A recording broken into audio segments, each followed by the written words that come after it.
నమస్తే అండి. నమస్తే సార్.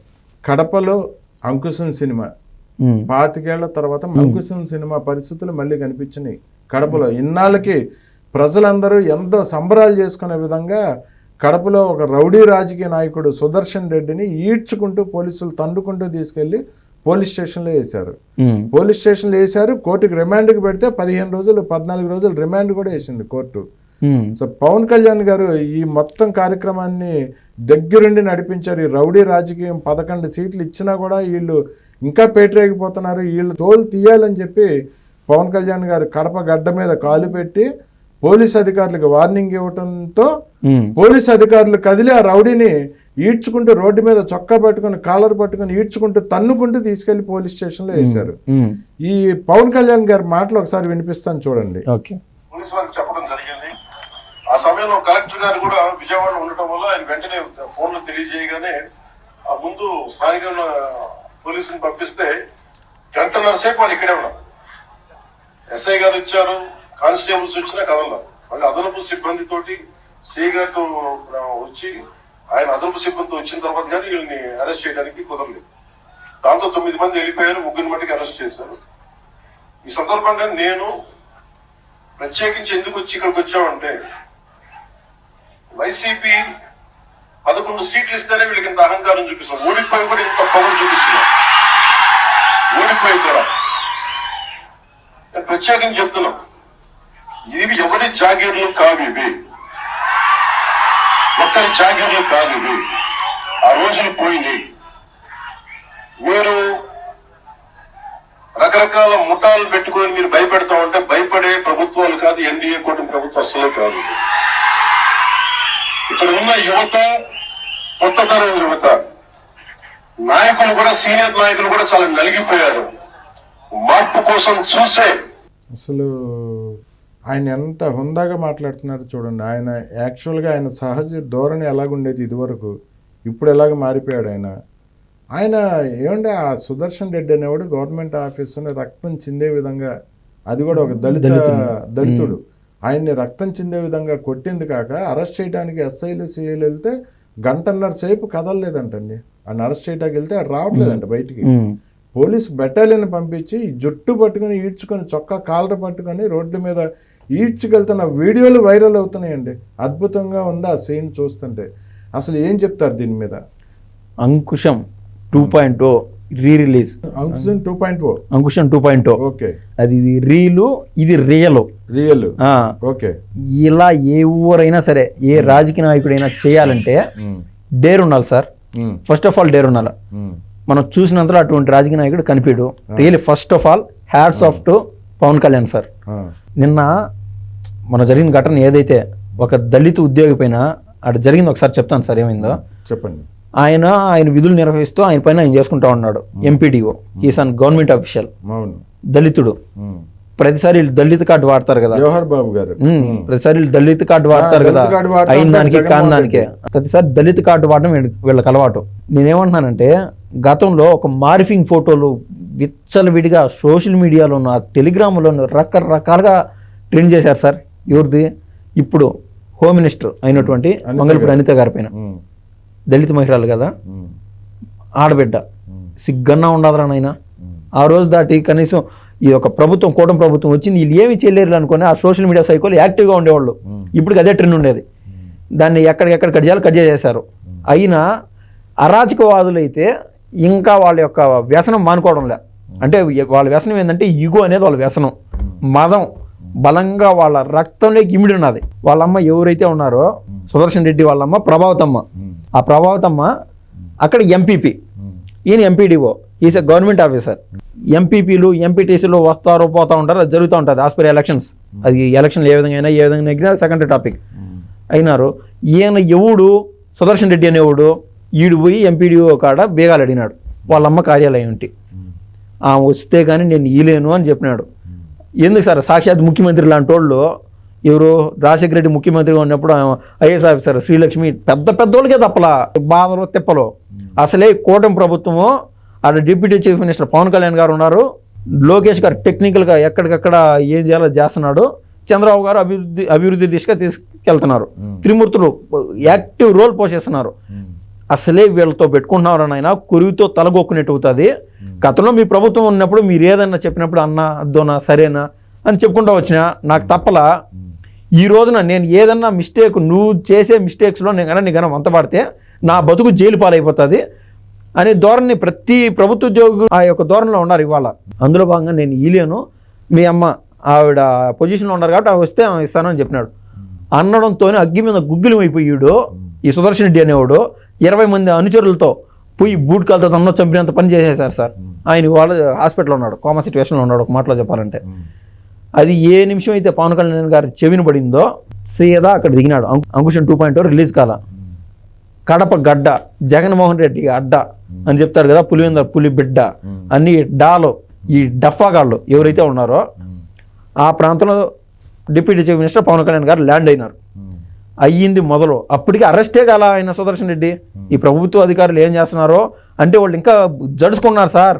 గతంలో ఎవరైతే వాళ్ళు అధికారం చెలాయించారో ఈ పోలీసు వాళ్ళ పైన అంతో ఇంతో ఏ రకానో ఏం జరగాలో జరిగింటాయి. అంటే ఒకరు ప్రభుత్వంలో ఉన్నప్పుడు అధికారులకి వాళ్ళకి మధ్య ఒక సమన్వయ భావం కొద్ది చోట్ల ఏర్పడుతుంది. పర్టికులర్గా ఆ కడప ప్రాంతంలో ఏర్పడుతుంది. మేము కాదు చేయలేమని నా ప్రభుత్వంలో కానీ అంటే చాలా మంది ప్రభుత్వ అధికారులు, డాక్టర్ సుధాకర్ గారు ఇట్లా ఎట్లాంటి వాళ్ళకి ఏం చేయాలో చేశారు వీళ్ళు. అవును, ఈ పోలీసు వాళ్ళు అయితే కావచ్చు డేరుగా ఒక అడుగు ముందుకేస్తే ఆ పోలీసు వాళ్ళు కూడా ఊరేసుకున్నారు సార్ గతంలో. అవును, ఆ పేర్లు నా గుర్తురాలని ఊరేసుకున్నారు, తట్టుకోలేక, టార్చర్ తట్టుకోలేక. పోలీసు వాళ్ళు ఏం చేస్తారు, తలదించుకునే ఉన్నారు. ఇదే సుదర్శన్ రెడ్డి ఇంట్లో నుంచి కదలట్లేదండి. అరెస్ట్ పవన్ కళ్యాణ్ గారు ల్యాండ్ అయినారు, పోయి అరెస్ట్ చేసుకుంటామన్నారు. లేని అధికారం ఏమి ఉండదు పవన్ కళ్యాణ్ గారికి. పోయి వాళ్ళని ఎవరైతే ఉన్నారో వాళ్ళని అరెస్ట్ చేసి తీసుకురాని అని చెప్పినారు. ఇప్పుడు మొదలైంది అంకుశం. అక్కడ పోయినారు పోలీసు వాళ్ళు. గంటన్నరైనా వాళ్ళు రాలా. అదనపు పోలీసులు పోయి పవన్ కళ్యాణ్ గారు ఉన్నారు. ఒక్కొక్క నిమిషం జరిగి ఒక్కొక్క నిమిషం వాళ్ళ టైం అంత వాల్యుబుల్. చొక్కాయి బట్టి లాక్కొచ్చారు. అంకుశం 2.0 రిలీజ్ అయిపోయింది. అడ్డు లేకపోయిన పోలీసులు ఈసారి మాత్రం వందల మంది చూస్తుండగా సుదర్శన్ రెడ్డిని ఎంపీపీ కార్యాలయం నుంచి బయటకు లాక్కొచ్చి అరెస్టు చేశారు. ఆ అరెస్టు చేసిన తీరు అరాచక శక్తులను కఠిన హెచ్చరిక పంపించేలా ఉంది. 50 మంది పైన పోలీసులు పంపించారంట అదనపు బలాల్ని. అంటే వాడు ఎలాగైనా సరే నా కొడుకుని ఈడ్చుకురండి అని చెప్పి. అంటే వాడు బలం ఎంత ఉన్నది, వాడు ఏం చేద్దాం అనుకున్నాడు, ఏం దౌర్జన్యం చేద్దాం అనుకున్నాడు. పవన్ కళ్యాణ్ అక్కడికి వచ్చినాడు, అది పిల్లి మాదిరి తలదించుకొని ఏదో యాక్టింగ్ చేయొచ్చు కదా పవన్ కళ్యాణ్ నుంచి అక్కడికి పోయే వరకు. ఈ దాటుకొని విజయవాడకు అడుగుపోతాడు పవన్ కళ్యాణ్. అప్పుడు దాకా ఇది యాక్టింగ్ అయినా చేయొచ్చు కదా, జైలుకు పోవడమో బెయిల్ తెచ్చుకోవడమో ఈ ప్రాసెస్లో ఉండొచ్చు. అది లేదు. పవన్ కళ్యాణ్ గారు వచ్చినా కూడా వాడు అంత డేర్గా నిలబడి నేను రాను పోని పోలీస్ వ్యవస్థతో డీల్ చేశానంటే ఎంత మదంలో ఉన్నారు సార్ వాళ్ళు. సో అంకుశం 2.0 రిలీజ్ అయిపోయింది. ఏది రోడ్డు మీద వస్తుంటే పోలీస్ ఆఫీసర్ని కూడా బూతులు తిడుతున్నాడంట. పోలీస్ ఆఫీసర్ కూడా బూతులు తిడుతున్నాడు. తిడుతుంటే చొక్కా పట్టుకుని ఈడ్చుకెళ్ళాడంట పోలీస్ ఆఫీసర్ అన్ని. ఏం నాటకాలు ఆడుతున్నావా నువ్వు? అది కదా నీ ప్రభుత్వం అనుకున్నావా? ఇదివరకు ఇట్లాగా రౌడీజం చేద్దాం అనుకుంటున్నావా అని చెప్పి అవును చొక్కా పట్టుకుని ఈడ్చుకెళ్ళాడంట. అవును, నడి రోడ్డు మీద విజువల్ 50 మంది పోలీసులు ఆడు చుట్టూరా. ఎక్కడికక్కడ అందరికి వైసీపీ వాళ్ళకి 16 మంది మీద SC ST అట్రాసిటీ కేసులు కూడా పెట్టారు. ఆ రౌడీలు ఎవరైతే వచ్చి ఆఫీసులో ఆయన మీద దాడి చేశారో జవహర్ బాబు గారి మీద 16 మంది మీద అట్రాసిటీ కేసులు కూడా పెట్టారు. అంటే కేవలం 3 అరెస్ట్ అయినారంట కదా సార్. మిగతా వాళ్ళు 16 మంది మీద కేసులు పెట్టారు. ఇప్పుడు వాళ్ళందరినీ లోపలేస్తారు. అందరూ అండర్ గ్రౌండ్ లోకి పారిపోయారు. ఎక్కిన మదాన్ని దించుతున్నారు. రాష్ట్రంలో సార్ ఇదే మాదిరి ఎక్కడికక్కడ అరాచకాలు పేటరైపోతున్నాయి. వాళ్ళందరికీ ఇది ఒక కనువిప్పు, ఇది ఒక ఉదాహరణ. ఒక్క సుదర్శన్ రెడ్డి అంతకు ముందు చేసిన అరాచకాలను ఒకసారి వినిపిస్తాను చూడండి సార్. అన్నమయ్య జిల్లాలో ఎంపీడీఓ జవహర్ బాబుపై దాడి చేసిన వైసీపీ నేత సుదర్శన్ రెడ్డి అరాచకాలు ఒక్కొక్కటిగా వెలుగులోకి వస్తున్నాయి. గత ప్రభుత్వ హయాంలో 2023లో డైరెక్టర్ ఆఫ్ ప్రాసిక్యూషన్ పోస్ట్ దక్కించుకున్న ఆయన వైసీపీకి అనుకూలంగా పనిచేశారనే ఆరోపణలు ఉన్నాయి. చంద్రబాబు అరెస్టు సమయంలోనూ సుదర్శన్ రెడ్డి ప్రదర్శించిన అత్యుత్సాహం అప్పట్లో చర్చనీయాంశమైంది. అన్నమయ్య జిల్లా గాలివీడు మండలానికి చెందిన జల్లా సుధాకర్కు వచ్చిన సంఘటన న్యాయ వర్గాల్లో చర్చనీయాంశమైంది. అలాంటి రాష్ట్ర స్థాయి హోదాలో పనిచేసిన వ్యక్తి మండల స్థాయి అధికారులపై చేయి చేసుకోవడం సిగ్గుచేటని న్యాయవాదులు విమర్శిస్తున్నారు. డీఓపీగా సుదర్శన్ రెడ్డి నియామకాన్ని కొట్టేస్తూ 2024 ఫిబ్రవరి 21న హైకోర్టు తీర్పునిచ్చింది. చంద్రబాబు నాయుడు గారు అరెస్ట్ అయిన సందర్భంలో ఈయన డైరెక్టర్ ఆఫ్ ప్రాసిక్యూషన్ గా ఉన్నాడు. Director of prosecution it is a great job. Every public prosecutor work under control of the director of prosecution. ఈ కెన్ ఫ్యాబ్రికేట్, ఈ కెన్ ఇన్వాల్వ్ ఇన్ ఎనీ, ఏ పోలీసులనైనా ఏ ఉన్నత స్థాయి అధికారిని పిలిపించుకొని పలానోళ్ళ మీద చేయండి అని చేయించుకునేటువంటి అధికారం ఆ రోజుల్లో ఆయనకు ఉండేది. అరెస్ట్ అయిన సందర్భంలో కూడా ఆయన అక్కడ ఉన్నాడు. ఈ అరెస్ట్ వెనక ఏమైనా అస్తం ఏమైనా ఉందా అనేటువంటి అనుమానం అయితే మాకైతే ఆ రోజు కలిగిన తర్వాత చూస్తే మాత్రం చంద్రబాబు నాయుడు అరెస్ట్ చేయడం వెనుక ఓహో ఇదా అనే పరిస్థితి మాకైతే కలిగింది. గాలివీడు ఎంపీడీఓ జవహర్ బాబుపై సుదర్శన్ రెడ్డి దాడిని స్థానికులు తీవ్రంగా తప్పుపడుతున్నారు. గత వైసీపీ ప్రభుత్వంలో ఇష్టారాజ్యంగా అధికారులను బెదిరించి పనులు చేయించుకున్నారని ఆరోపిస్తున్నారు. డీఓపీ పోస్టును అడ్డం పెట్టుకుని అధికారులు పోలీస్ వ్యవస్థను గుప్పెట్లో పెట్టుకుని పబ్బం గడుపుకున్నారని ప్రజలు అంటున్నారు. అతనిపైన చంపాలనే ఉద్దేశంతోనే ఈ విధంగా చేశారు. ఒక దళిత అధికారి నిజాయితీగా ప్రవర్తించి వ్యవహరించడం తప్ప ఈ వైఎస్ఆర్ పార్టీ వాళ్ళు అప్పుడు వాళ్ళ ప్రభుత్వంలో దళితుల మీద, బడుగు బలహీన వర్గాల మీద దాడులు చేసింటే ఇప్పుడు చేయాలని ప్రవర్తిస్తున్నారు. ఈ మండల పరిషత్ లో అతని ఆగడాలు, అతను ఎన్ని కోట్ల రూపాయలు పనులు చేయకుండా మార్చుకున్నాడో అది చూస్తే తెలుస్తుంది. మేము కూడా బాధితులమే అతనికి. ఈ రాష్ట్ర వ్యాప్తంగా అతను డిఓపిగా పనిచేస్తూ ఎన్నో అకృత్యాలు, నేరాలకు పాల్పడి 100 కోట్ల రూపాయల డబ్బులు సంపాదించి డైరెక్టర్ ఆఫ్ ప్రాసిక్యూషన్ పదవి కూడా తీసుకున్నాడు జగన్మోహన్ రెడ్డి దగ్గర. అవును, న్యాయ వ్యవస్థనే జగన్మోహన్ రెడ్డి ఆయన చేతిలో పెట్టాడు. అలాంటి వాడి చేతిలో న్యాయ వ్యవస్థను పెట్టాడు. అంటే ఎంత బాగా చదువుకుంటాడు సార్ లాయర్ అవడానికి కూడా. అంత తెలిసినోడు ఆ మాదిరి దళితుల పైన లేకుంటే ఒక గవర్నమెంట్ ఆఫీసర్ చంపాలనే ఉద్దేశంతోనే దాడి చేశాడంట ఆ రోజు వెళ్ళి. వాళ్ళ తల్లి గారు వీడు కలిసి, అంటే పేరుకి ఆవిడ తల్లి ఎంపీ, కానీ ఆ సుదర్శన్ రెడ్డే మొత్తం అక్రమాలన్నీ. సో వాడు అక్రమాలకి అడ్డం పడుతున్నారు ఇప్పుడు ఆయన ఎంపీడీఓ. అడ్డం పడుతున్నందుకు ఆయన చంపాలనే ఉద్దేశంతో ఈ తాళాలు ఇమ్మన్న సాకుతో వెళ్ళి ఆయన మీద దాడి చేశాడు. ఎలాగో తాళాలు ఇవ్వడు, అగ్గి రాసుకునేట్టు అవుతుంది, వేసేద్దామని. అది సార్ వాళ్ళ అసలు ఇంకా విచిత్రం చెప్పమంటారా, ఈ సాక్షిలో భారతిరెడ్డి అదే చెప్పాలి, సాక్షి ఓనర్ ఏమని రాసిందో తెలుసా అండి సాక్షిలో? ప్రబుద్ధుడు, పతివ్రత శిరోమణి, ఒక చిన్నపిల్లోడు, ఆర్థికంగా అంతంత మాత్రం ఉండి లేక అంత బాగా చదివి లాయర్ చదువులు కంప్లీట్ చేసినటువంటి సుదర్శన్ రెడ్డి అనే ఒక వ్యక్తిని, సగటు మనిషిని వీళ్ళని పోలీసు వాళ్ళు అక్రమంగా రాశారు. అక్రమమైన పదం ఎంత రాశారు? లాయర్ గారి మీద అక్రమ జులుం ప్రదర్శించిన పోలీసులు రాసింది. భారతిరెడ్డికి సిగ్గు ఉండాలి. సిగ్గుంటే సార్, నేను ఫ్లోలో మాట చెప్తున్నాను, సిగ్గుంటే ఆల్రెడీ రోజాక తడిపడింది. ఏమని? ఒక Facebook account, social media account లోనో వీళ్ళిద్దరిలో ఎవరి పాలన బాగుండాది అని కొటేషన్లు పెట్టింది సార్. చంద్రబాబు పోల్ పెట్టింది, పోల్ మేనేజ్మెంట్ పెడితే చంద్రబాబు నాయుడు గారికి 97% చంద్రబాబు నాయుడు గారికి అనుకూలంగా. ఇప్పుడు నేను వైసీపీ అనుకోండి, నా ఫాలోవర్స్ అంతా ఎవరు ఉంటారు? సోషల్ మీడియా అయ్యేవాళ్ళు డిఫాల్ట్ గా వీళ్ళే. అట్లాంటి వాళ్ళు కూడా 97% ఇచ్చారంటే సిగ్గు లేకుంటే అకౌంట్ డిలీట్ చేసుకోండి. 20 లక్షల ఫాలోవర్స్ ఉన్నాయి రోజారెడ్డి యూట్యూబ్ ఛానల్ కి. దాంట్లో 4% ఓట్లు కూడా జగన్మోహన్ రెడ్డికి పడలేదు. ఒర్రే, ఇట్లాంటి యోధులు చూసి ఆయన టికెట్ ఇచ్చింటాడు సార్. 20 లక్షల మంది ఫాలోవర్స్ ఉన్నారని. అదేవిధంగా సాక్షిగా ఒక పోల్ రన్ చేస్తే వాళ్ళ కనువిప్పు కలిగిపోతుంది.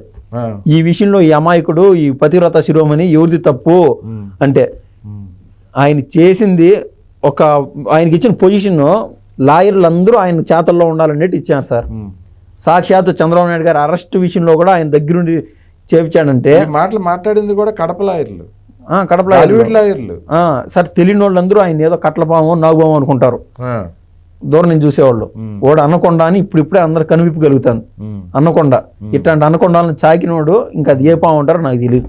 ఇట్లాంటి అనకొండాలు అయితేనే ఆయన పోస్టులు ఇచ్చేది జగన్మోహన్ రెడ్డి. వీళ్ళందరికీ సరైన మొగుడు పవన్ కళ్యాణ్ గారు ఉన్నారు కదా. బా, ఏ విధంగా వివరించాలో తెలుసా? అప్పట్లో రాజశేఖర్ ని చూసాం అంకుశంలో, ఇప్పుడు మళ్ళీ పవన్ కళ్యాణ్ గారిని చూసాం అంకుశం పార్ట్ 2. అవును, ఎక్కడైనా సరే ఇది ఏదన్నా ఒక అన్యాయం జరిగితే పవన్ కళ్యాణ్ అక్కడ ల్యాండ్ అయిపోతాడు. అందరికీ ఒక క్లారిటీ వచ్చేసింది సార్. ఎవడు అంటే ఆ క్లారిటీ ఎందుకు రావాలంటే, అన్యాయం చేయడానికి ఎవడు ముందుకు రాకూడదు. ఆ భరోసా పవన్ కళ్యాణ్ గారు క్లియర్ కట్గా ఇస్తున్నాడు. నిన్న అక్కడ రావడం ఏంది, కడప ప్రాంతం ఏంది, మీరు చెప్పినట్టు ఆ జగన్మోహన్ రెడ్డి అడ్డా అనడం ఏంది, సింపుల్ గా ల్యాండ్ అయిపోయినాడు చాలా పీస్ఫుల్ గా. అంకుశం సీన్ గుడివాడలో కూడా చూడాలని చెప్పి ప్రజలు ఎప్పటి నుంచో కోరుకుంటున్నారు కదా. చీరాల సార్, దాంట్లో తప్పే. ప్రజలు ఇంకా వెయిటింగ్ ఆకల్లో ఉన్నారు, పిచ్చ ఆకల్లో ఉన్నారు. ఆ గుడివాడలో ఏదైతే కొడాలని ఆ క్యాసినోల విషయం కావచ్చు, ఆ ఎర్ర మట్టిని కూడా అమ్ముకున్నాడంట. రకరకాల ఆయన క్యాసినోలు కోడి పందాల వలన దాదాపు 40 మంది పైగా ఆత్మహత్యలు చేస్తున్నారు గుడివాడలో, ఆస్తులను పోగొట్టుకొని. 40 మంది పైగా, 40 మంది హత్యలకి కారకుడు కొడాలి నాని. ఏమయ్యాడు చేస్తా ఉంటే ఇది వ్యాపారం అంటాడు అతను. అట్లా ఆత్మహత్యలు చేసుకుంటే నాకేంటి సంబంధం అంటాడు. ఆ ఆత్మహత్యలు చేసుకున్న వాళ్ళందరూ వాళ్ళ ఆస్తులు పోగొట్టుకుంది కొడాలి నాని క్యాసినోల్లోను, పేకాట క్లబ్బుల్లోను, కోడి పందాల క్లబ్బుల్లోనే. కొడాలి నానే కదా అంతకుడు మరి. అవును, అంతే కదా సార్, స్వయం ఆయనే కదా పురమాయించింది. ఇప్పుడు అల్లు అర్జున్ గారు ఏ విధంగా అయితే ఆడ కారణం అవుతాడో సంజయ్ థియేటర్ లో ఒక ఆడ మనిషి చనిపోవడానికి, అది ఎంత నిజమో వీళ్ళు ఆత్మహత్య చేసుకోవడానికి కూడా కొడాలని అంతే కారణం. అంటే కొడాలి నాని చెప్పేది ఏంటంటే క్లబ్ నేను పెట్టాను, మీరు ఇద్దరు ఆడుకున్నారు, ఒకళ్ళది పోయింది ఒకళ్ళు గెలిచారు, నాకేంటి సంబంధం అంటాడు. కమిషన్ తప్పట్ల కమిషన్ దొబ్బాడు. అసలు ఆ క్లబ్ లేకపోతే వాళ్ళిద్దరు అక్కడ ఆడరు కదా, ఆ క్లబ్ లేకపోతే. అంతే కదా. సో కొడాలి నాని గాని కూడా గొడ్లోడి తీసుకుని కొట్టి ఇడ్చుకుంటూ తీసుకెళ్ళాలి కదా సార్. ఇవన్నీ టెక్నికల్ గా కనిపించేటి, మీ కంటికి కనిపించేటి ఉన్న పళ్ళంగా ఆల్రెడీ తవ్వుతా ఉన్నారు. ఏ నిమిషం అది దొరుకుతాదో ఈ అంకుశం సీన్ అనేది రిపీట్ కాదని నేను అనుకుంటున్నా. ఎందుకంటే పేరు నాని కొడాలి నాని వీళ్ళు ఒక జైలుకి ఆటోమేటిక్గా ఆస్పేర్ ప్రాసెస్ వెళ్తారు. ఇట్లాంటి టైంలో వాడికి చేతనయ్యి ఆల్రెడీ ఈ జులుం అంతా ప్రదర్శన చేసినాడు ప్రభుత్వం ఉన్నప్పుడు. ఆ జులుం దమ్ముంటే ఇప్పుడు ప్రదర్శించమను. కొడాలి నాని అరాచకాలు ఆ టైంలో చేస్తా ఉన్నాడు కదా వైసీపీ ప్రభుత్వం. ఇప్పుడు చేతనైతే అట్లాంటిది ఒక టీడీపీ ఒకటి జోలు ఇవాళ పొమ్మను, అంకుశం 3 రిలీజ్ అయిపోతుంది. ఇప్పుడు నేను సూటిగా ఒకటి అడుగుతానండి, మీరు పవన్ కళ్యాణ్ గారు అండి ఇప్పుడు ఓకే సరే సంక్రాంతి ఇంకెన్ని రోజులు ఉందండి? 15 రోజులు. అవును. కొడాలి నాని క్లబ్ పెట్టాడు గుడివాడలో, క్లబ్ పెట్టి కోడి పందాలను పేకాట క్యాసినోలు పెట్టాడు. ఇప్పుడు మీరు ఏం చేస్తారు చెప్పండి, సూటిగా చెప్పండి. సూటిగా చెప్తాను. అంకుశం సినిమా చూపిస్తారా, అసలు ఏం చూపిస్తారు మీరు? అంకుశం 3.0 ఎలా ఉంటుందో రాష్ట్ర ప్రజలందరికీ 3Dలో చూపించేస్తా సినిమా. నిక్కర మీద తీసుకెళ్తారు కొడాలి నాని 100% తన్నుకుంటా పోలీసులతో. పోలీసు వాళ్ళే కదా. నేను ఆడ అడుగు పెడుతున్నా అంటే వాడు పారిపోకుంటే అది గొప్ప సంగతే.